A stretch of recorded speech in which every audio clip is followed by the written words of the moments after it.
Olá, meus queridos, professor Thales aqui, professor de artes e português de vocês aqui do Escola Online.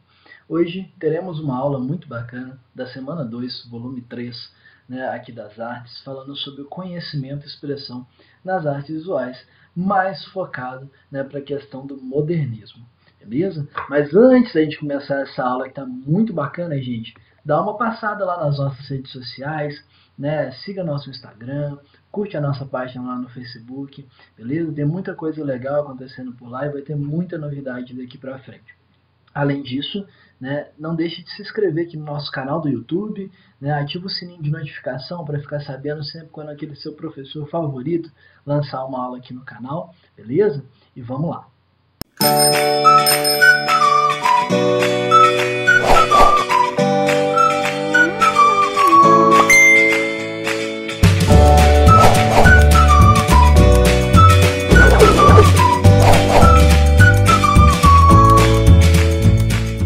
Bom, gente, essa aula vai se estruturar de uma forma um pouquinho diferente.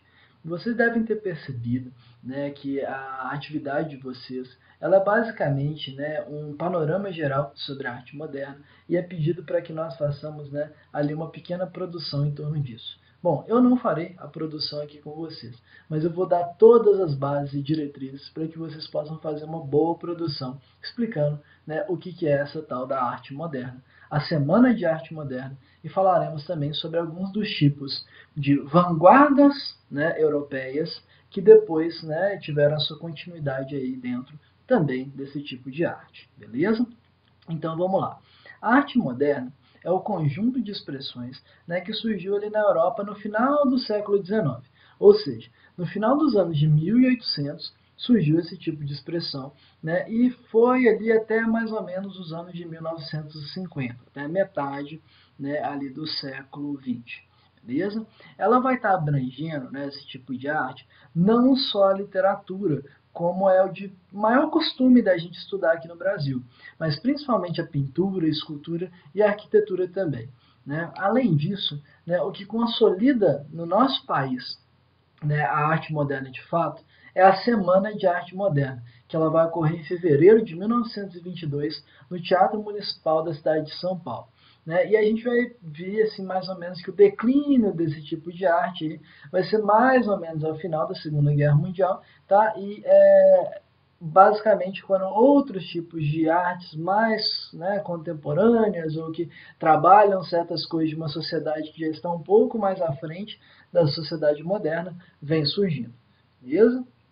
Então, galera, para a gente entender esse marco nas nossas artes brasileiras, né, a gente tem que entender o que foi essa Semana de Arte Moderna. Então, basicamente, essa semana ela ocorre em São Paulo entre 11 a 18 de fevereiro de 1922. Basicamente, foi um evento, né, que teve assim, diversas manifestações artísticas, desde danças até músicas, até sarau de poesia, exposição de várias obras, né, de pintura, de escultura, né, e também palestras falando sobre o momento artístico e o momento social que a gente estava vivendo nessa época. Né? Aqui, os artistas que estavam envolvidos, né, eles estavam tentando trazer para as pessoas uma estética, tipo assim, uma visão nova sobre a arte. Né, uma estética que ela agora vai estar mais ligada a essas coisas novas que estavam surgindo na Europa e não tanto, né, as coisas que estavam sendo produzidas aqui no Brasil, que já estavam ficando um pouco ultrapassadas, né, se você parar para pensar o cenário artístico mundial. Né? Além disso, né, foi tentado dar uma renovação social através de uma renovação artística no país, né, que é basicamente o grande enfoque dessa semana. O evento, né, ele inicialmente ele teve um choque muito grande, né, em relação à população. A população olhava assim para as artes, né, principalmente os grandes apreciadores de arte na época, e eles achavam tudo super estranho, né, porque aqui foi trazido, né, bem à tona mesmo, assim, foi trazido numa tônica bem forte, né, essa coisa de que a gente precisaria de uma arte mais brasileira, a gente precisaria de trazer as marcas do nosso país de uma forma mais potente dentro das artes. né? E isso é uma das grandes coisas que esses caras tentaram recuperar aqui, né? Então houve um rompimento muito grande com aquela arte acadêmica. O que é essa arte acadêmica? É a arte que ela é desenvolvida pelos estudiosos da arte. Então, né, a ideia aqui foi romper com vários desses conceitos, né, e trazendo estéticas novas. Só que uma coisa, gente, que é muito importante da gente estar ligado aqui nesse momento, é que esses artistas que participaram disso, eles sabiam fazer a arte acadêmica. E eles optaram por desconstruir essa arte acadêmica e fazer essa revolução estética. O que acontece muitas vezes, principalmente na arte contemporânea atual, é que o artista ele não aprende muitas vezes algumas dessas bases e ele tenta desconstruir coisas que ele não aprendeu a construir ainda.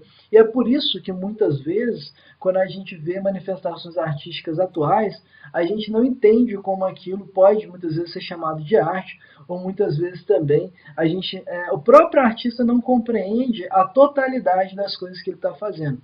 Não dizendo, né, que todo artista deve fazer esse tipo de estudo, mas é um tipo de estudo que complementa muito, né, tanto para quem faz a arte quanto para quem recebe a arte. Né? Você aprender a realizar um negócio para depois aprender a desconstruí-lo. Isso é um processo que ele é muito importante. Tá?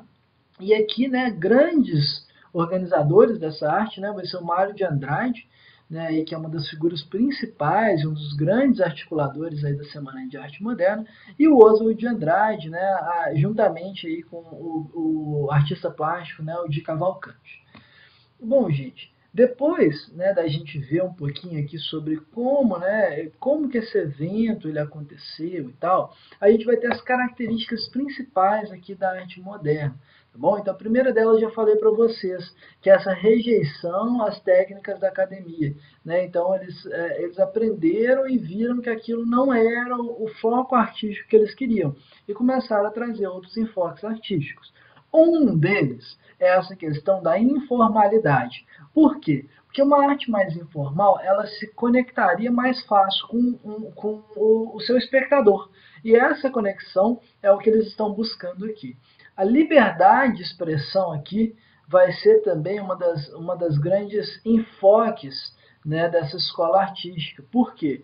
Porque eles tentam fazer uma arte em que você não precisaria ficar preso às convenções de expressão que foram montadas pela tradição. Né? Então eles tentam fazer uma modificação, né, grande em relação a isso. Né? Não só dentro da linguagem, né, verbal, mas também dentro da linguagem não verbal.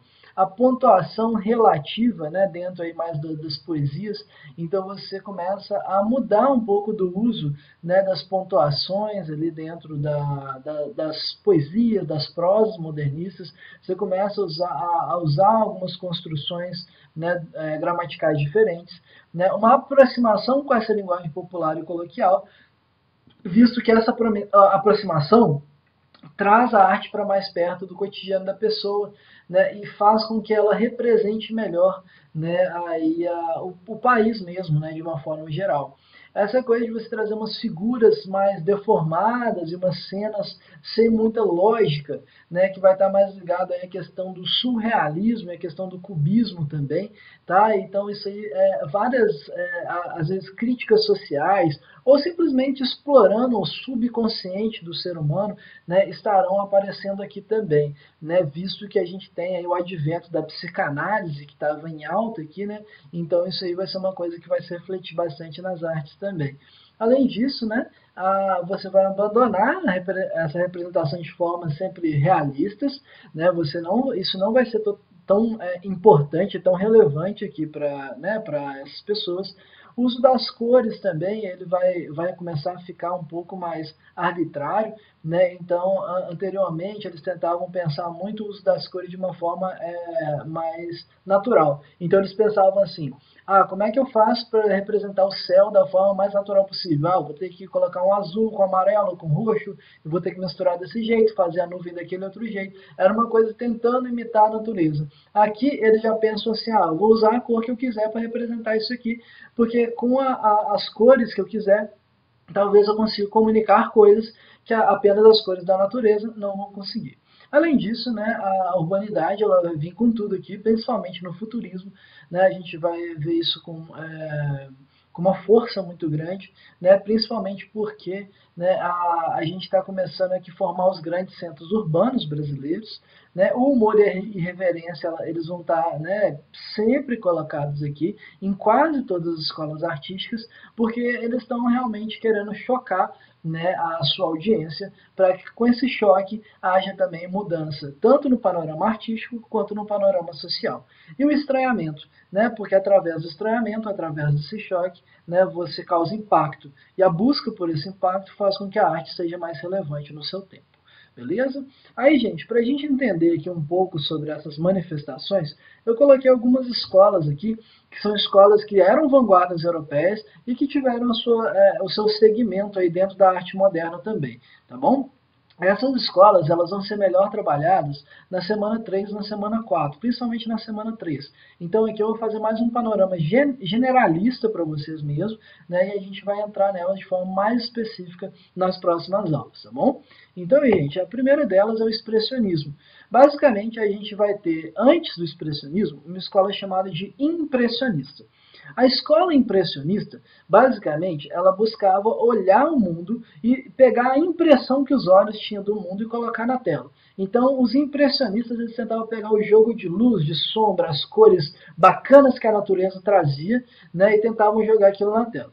Aí os expressionistas, eles vieram logo depois, eles começaram a pensar assim, cara, se eu quiser esse jogo de luz, se eu quiser ficar representando a realidade, eu posso simplesmente bater uma fotografia, porque foi exatamente o que aconteceu. O impressionismo ele foi meio que uma tentativa dos pintores, né, de responder à tecnologia da fotografia, né, e eles pensaram assim, cara, a fotografia já faz esse papel, então o que eu quero fazer na minha pintura agora? Eu quero tirar essa técnica artística de lado e eu quero colocar o meu sentimento, derramar as minhas angústias enquanto ser humano dentro aqui da minha obra artística. E aí, né, que o expressionismo vem trazendo todo esse universo psicológico da sociedade e do ser humano, né, para dentro aqui da obra, né? E uma das obras mais famosas desse tempo, né, é o Grito do Eduard Munch, né, que é um pintor alemão e que ele traz toda essa carga de angústia aí dentro, como vocês podem, né, observar aí no cantinho, tá?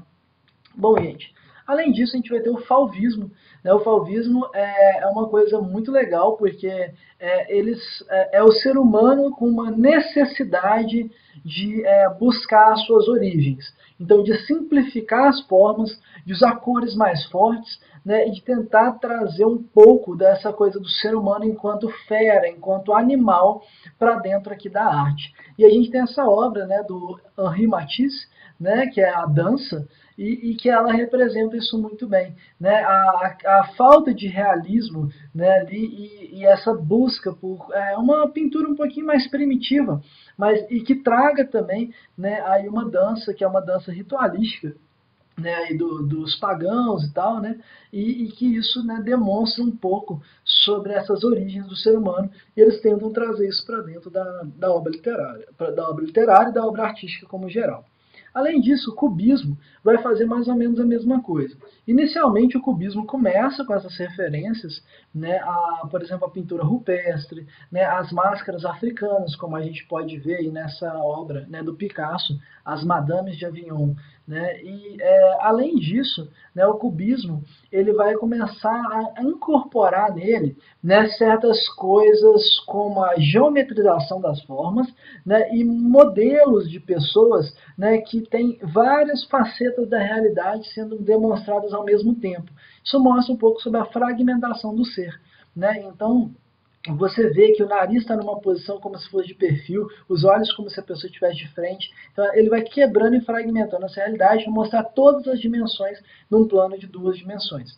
Né? Então, isso é muito legal. Né? E a ideia aqui, né, é exatamente abandonar essas noções de perspectiva e de dimensão, né, para conseguir fazer uma arte inovadora, né, que trouxesse conceitos novos aqui, né, principalmente de interpretação do que poderia ser a nossa realidade. Né? Além do cubismo, galera, a gente vai ter o futurismo. Né? O futurismo ele vai ser um movimento bem complicado de se lidar, tá? Porque basicamente, né, o futurismo ele surge ali na Itália, né, com o Filippo Tommaso Marinetti, né, e o futurismo ele tem alguns processos dele que são interessantes, como a questão, né, da industrialização, da aceleração do tempo, né, você fazer alguma coisa que está, né, falando bem sobre a tecnologia, sobre o progresso, mas, né, o futurismo também está muito ligado à questão do fascismo, né? Então o futurismo ele também faz muita apologia à guerra, à violência, ele é contra os direitos das mulheres, né? E assim o Marinetti, né, ele acaba sendo um dos grandes apoiadores, né, aí do fascismo na Itália. Então é uma escola, né, que ela tem a sua importância, porém, né, com o andar da carruagem, né, da feitura dessas obras, essa importância ela foi sendo colocada, né, num episódio muito triste aí, né, da humanidade, né, que é o fascismo italiano. Beleza? Gente, e a gente pode ver nessa obra, né, a carga dos lanceiros. Vocês podem ver que a ideia, né, é ter essa coisa da fúria, né, da violência aqui como uma coisa muito forte. Né, os próprios cavalos eles parecem ser de metal, né, as lanças aí todas apontadas, né, para o inimigo. E uma coisa muito bacana, né, é que ele vai trazendo certos aspectos da tecnologia também. Como no fundinho, ali no canto direito da obra, vocês conseguem ver ali, né, tem alguns trechinhos de jornal e coisas do tipo assim, né, sempre com um posicionamento muito político. Né? Então o futurismo, na verdade, é a escola artística assim, dessa época que tem o fundo político mais forte, né, de todas elas. Bom, gente, além do futurismo, a gente vai ter o dadaísmo. Dada, galera, significa nada, beleza? Então, né, o dadaísmo é uma escola que é basicamente a anti-arte. Então eles começaram a meio que fazer, entre aspas, arte para questionar o processo artístico que estava acontecendo na época. Né? Então a ideia era ter um caráter que não tinha lógica, né, contra a racionalidade, né, e de protestar mesmo em relação às coisas. Só que, gente, isso é muito difícil de ser feito. Né? Então, eles assim, duraram muito pouco tempo e a maior parte dos artistas dadaístas eles viraram surrealistas depois. Porque você fazer uma arte que ela perde o seu sentido enquanto arte é uma coisa muito difícil para o ser humano, porque o nosso cérebro automaticamente tenta buscar sentidos para as coisas que a gente produz e para as coisas que a gente consome. Então, né, o dadaísmo foi de muita importância para nós, né, principalmente no conceito de você começar a parar de pensar agora o que é arte, mas pensar quando é arte. Né? Então, o Duchamp aqui, né, com essa obra A Fonte, que ele coloca basicamente um mictório virado ao contrário e fala que é uma fonte. Né?